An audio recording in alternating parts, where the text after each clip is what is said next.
Alright, listen up, motherfuckers. So, there's a big issue with a new album that just came out. And no, I'm not talking about Kanye's album. Um, I actually haven't even listened to that yet. Because the fact that it didn't drop on the day it was supposed to. Um, that, huh? No, but today I'm gonna be talking about Yeat's new album called A Dangerous Life. I'm just gonna say I have no. Actually, no. Actually, I do know why it's receiving. Or I can't say for sure why I know it's receiving hate, but I want to speak on like why the fuck is it receiving so much hate? Because if you were there during the 2093 era, you would know that shit got fucking trashed on. And honestly, that was like, for me, it didn't make sense because that was actually my first introduction to his new album. I mean, not his new album, my bad. To his to his discography. So when I heard that, I don't know, I fell in love with 2093. It's one of my favorite albums of all time. So yeah, when I listen to his other music, it's like I wasn't completely I wasn't completely confused. Um because I kind of already knew what he sounded like before listening to 2093, but still it was kind of like yeah, nothing like that. Yeah, there was nothing I could find in his discography that sounded like 2093. So it kind of left me confused. Okay. Oh, I'd even see this whole area. I'm dead. Anyways, I totally forgot what I was talking about. So obviously I had no clue what I was jumping into with ADL. I mean, all Yeet really said was that, it was gonna be like his best project or whatever. He was really hyping it up. I feel like a lot of us were thinking, oh, it's gonna sound similar to what A Dangerous Summer had, because that was supposed to be like the EP leading up to A Dangerous Life. But yeah, listening to ADL, I mean, I feel like most of us knew he was gonna try a new sound. So yeah, the fact that he was gonna do a new sound was kind of exciting for me because I had already loved 2093. Hold on, another day, another dollar. Okay, yeah, so yeah, I was like one of the few fans of 2093, so I was just like, okay, so if I like 2093, I'll probably like um this new album. Not because they would have sound the same, but because, like, I like when Yeet tries a new sound, when he does something different. So yeah, I just want to say, like, the first, like, the intro, my first impression of it was very, the intro track was like, I don't know, it was a good intro. It definitely surprised me because it was like, damn, like yeah, it has like this sick ass intro where like it does like this monologue, I believe, and then yeah, it gets into the whoa. Okay, it gets into the beat, right? And then I was just like, hold on. Yeah, and I was like, Jay, and I was like, the flow that his flow was so fucking fire. The fact that like, well, when I listened to it, I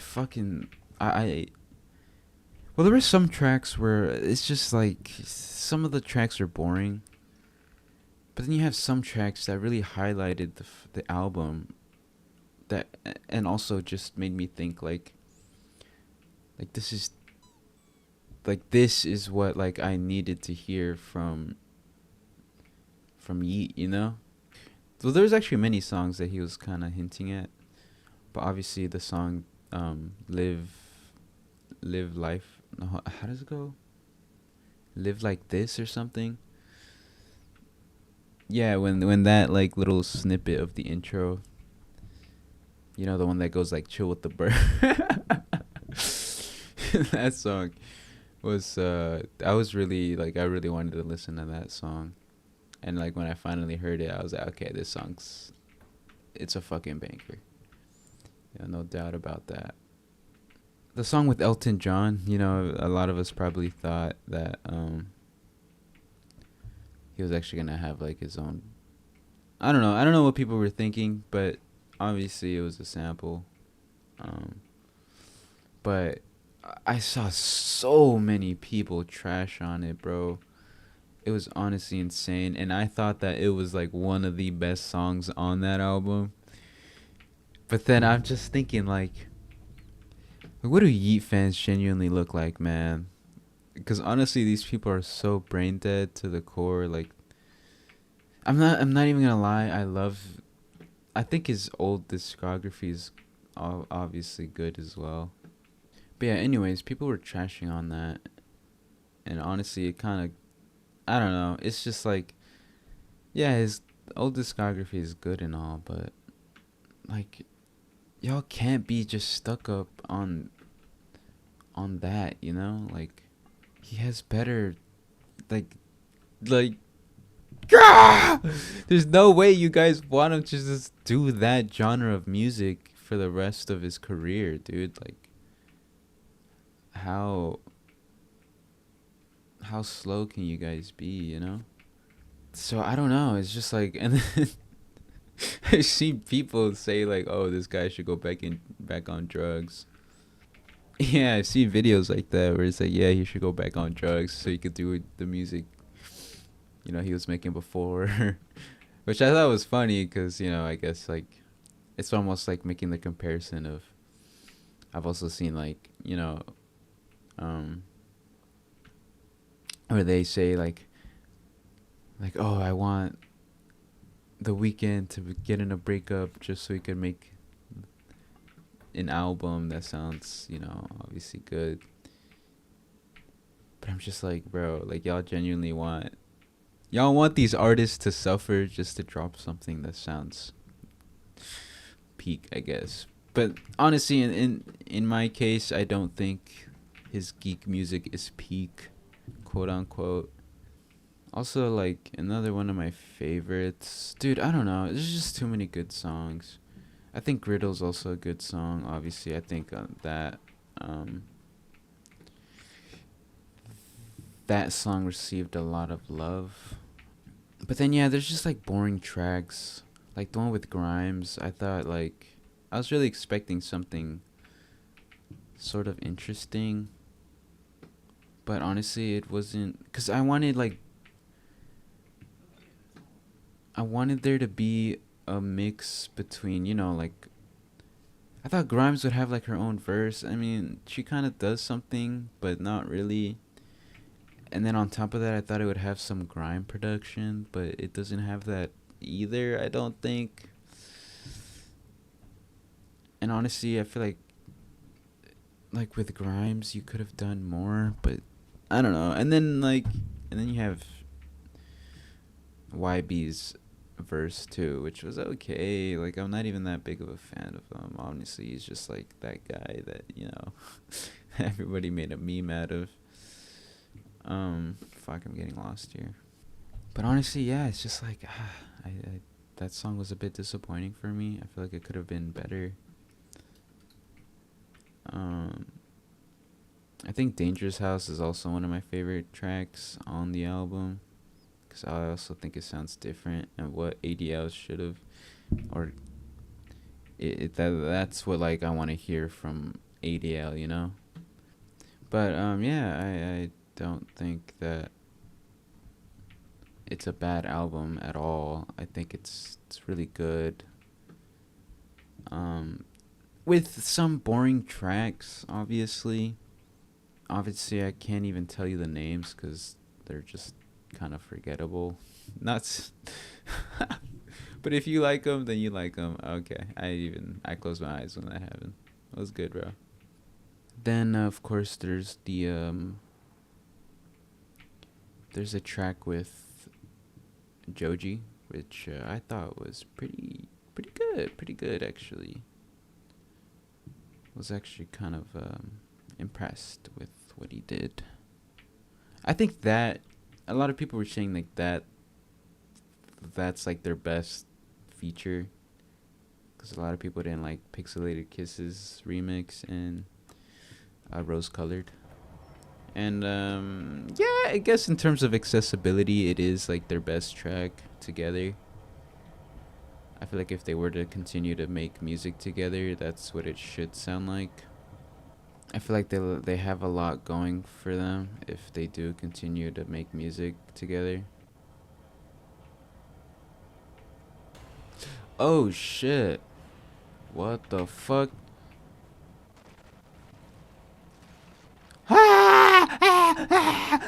No, I'm just joking. Yo, chill. Holy shit. That is not what the fuck I expected. Get me out of here. Please. Oh, fuck. Okay. Oh, shit. Also, I think another one of my favorite tracks on ADL was Went Wrong with 070 Shake. That song was also like I feel like he kind of wants to get into like this kind of, yeah, like this R&B, like he wants to start singing, which is not a bad idea. I think that he fits it well. He doesn't sound bad, obviously. I think he should do more of that. But yeah, that song was like such a good song, especially 070 Shake's verse. It's also like it's super beautiful. I think she has also really good vocals. But honestly, the song with Cutter kind of left me a bit, well, disappointed. I don't know. I feel like his verse was kind of meh. I think he could have done more. Definitely. I mean, it's not a bad track. It's okay. It's not one of my favorites, which I kind of wanted it. I wanted it to be. Anyways, I want to just end this video with saying, honestly, if you hate the album or not, it doesn't matter. I mean, obviously, we all have our own opinions. We're all subjected to our own opinions. I'm just saying that I like the album. I mean, it's not his best work. I still think 2093 is better, and I think a lot of people agree, obviously.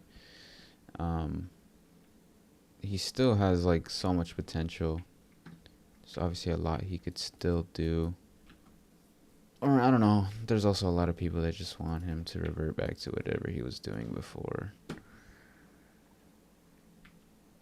And who knows what he's gonna do? Who knows if he's gonna go back or double down? You know, sometimes you just gotta gamble. Just gotta, accept what he dropped. Not saying it's bad. It's not bad at all. You are the ones that are hating are the ones that gotta deal with what he dropped. I think it was good. Obviously, I have the vinyl. I'm waiting till it arrives because I accidentally mailed it to the wrong address. But I will be picking it up soon. Let me know what you guys think, whether you like it, you hate it. Would you listen to it again? Which songs were your favorite? Which weren't? What did you guys expect? What you guys didn't expect? I don't know. Just leave your opinions. Let me know what you guys think. But yeah, I would give it a 7 out of 10. Which is not bad, but realistically, if it was like matching up against 2093, it doesn't have a chance. Honestly, I'd give 2093 a 9.5 out of 10. I just think it's that good. correct me if I'm wrong, or maybe you guys don't think the same. But yeah, it's just what I think. But of course, that's just my opinion. Anyways, yeah, with that being said, yeah, hope you guys enjoyed the video. I'm gonna figure out how the hell to get out of here, but yeah, thank you guys for watching. Hope y'all have a blessed day, and yeah, I'll see y'all in the next.